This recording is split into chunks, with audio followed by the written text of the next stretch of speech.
You think 5.9% mortgage rates in 2026 are your ticket back into the market? Here's the twist. The real price killer isn't your payment. It's the house itself getting more expensive before you even bid. Restrictive zoning, permit delays developers hate, and tariffs on steel, aluminum, and lumber are quietly stacking tens of thousands onto new builds. Add rising infrastructure repair costs, pushing replacement costs even higher, and rates start to look irrelevant. Stay, because I'll show you the two levers in your city that move prices more than the Fed, and how to use them to actually lower what you pay. Before we move on, please take a moment to subscribe to the channel and like the video.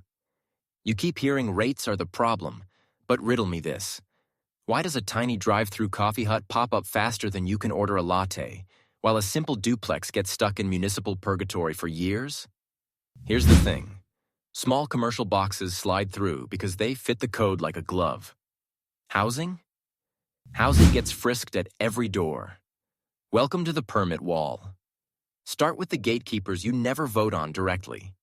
Single-family zoning that bans anything with a shared wall. Height caps that chop off the top floors where the cheaper units live. Parking minimums that treat every renter like they're valet parked at a stadium. Then the process itself. Traffic studies, environmental reviews, neighborhood meetings where 3 people with time on a Tuesday can stall 100 homes. Every extra form tacks on months. Months burn cash. Cash kills deals. Now the paradox. The closer you are to jobs, the tighter the supply, the steeper the price climbs. Everyone wants to live near the paycheck. And yet, the minute someone proposes apartments near that paycheck, the neighborhood mobilizes like it's an asteroid impact drill. They call it character. What it does is freeze the housing stock while your rent learns new numbers. Think of the housing market as a freeway at rush hour. Zoning sets traffic cones in every lane, narrowing capacity before you even roll. Permitting is the fender bender nobody clears, rubbernecked from 4 miles back. Demand keeps merging. You're stuck idling, burning fuel, watching the clock. That delay? That's interest carry, consultant fees, redesigns, and a developer's appetite evaporating. Developers aren't subtle about it. Most point to permit delays as a major obstacle, and the lock-in effect made the jam worse. When owners cling to ultra-low mortgage rates, they don't list, which slashes transactions and pushes prices higher. That's fewer houses moving, fewer comps, and more desperation bidding on the crumbs that hit the market. Supply didn't just get tight, it got vacuum sealed. Here's a concrete example. Mid-sized city, infill site, starter housing penciled at modest rents. Then the parking rules kick in. The code demands a pile of structured stalls the site can't fit on the surface. Structured parking isn't cheap. Think 5 figures per space. The project absorbs that per unit and the pro forma collapses.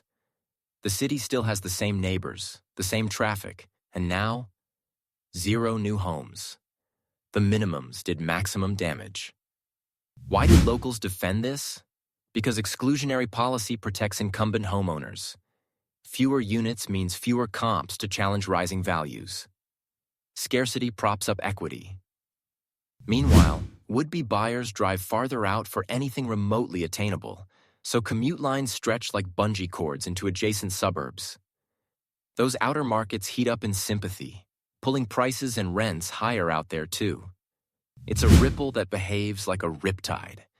Rates easing toward the high fives sounds cute on cable news. But if there's nothing to buy because permits gum up timelines and zoning makes projects illegal on arrival, your pre-approval is a museum ticket. You can look, don't touch. New supply stalls, resales don't budge, and the few listings left get swarmed. So what's the real reason your neighborhood can't build apartments? Not demand. Not builders losing interest. Local rules literally make them illegal or financially impossible. The code says no, and the budget says don't bother. Let that sink in. And if the permit wall is the squeeze, wait for the inflation part of the story. The homes that do break through still pay tribute to a different beast. The inputs, the materials, the stuff your bank never shows you in the rate sheet. That's where tariffs walk in and start rewriting the sticker before a shovel hits dirt. So rates ease and you still can't buy the house you were pre-approved for. Ask the real question.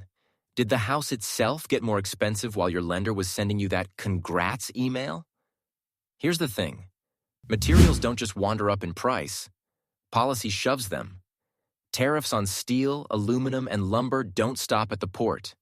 They climb into your beams, your rebar, your siding, and the insurance quote that has to price a rebuild at those higher inputs. Builders peg the tariff hit around $10,900 per new home before you even talk debt.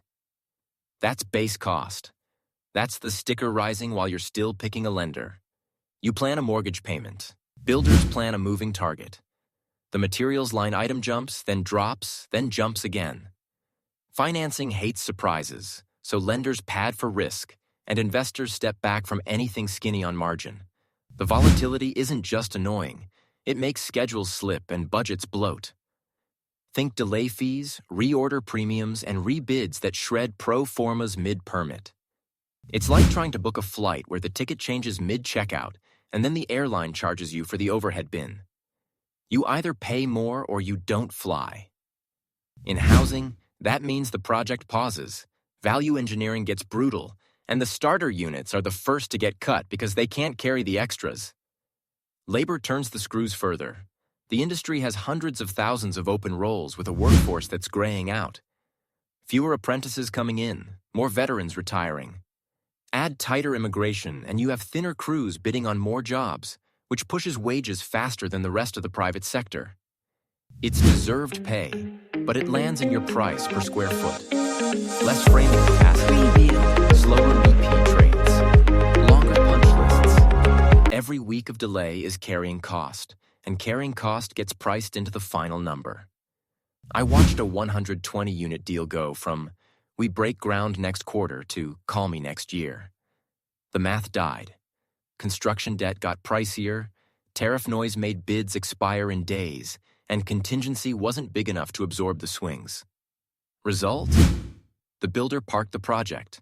Those 120 households stayed renters, and comps on the few available units in that submarket ran hotter because nothing new showed up to cool them.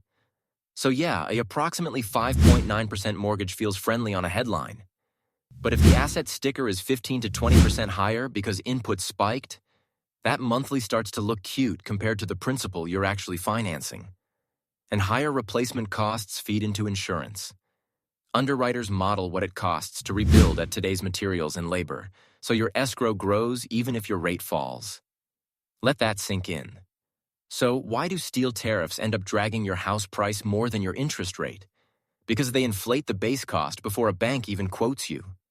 The house you want becomes more expensive to create, to insure, and to deliver, and debt just rides on top. And if you're staring at a half-empty job site wondering where everyone went, the missing hands are the punchline. The labor gap explains the rest.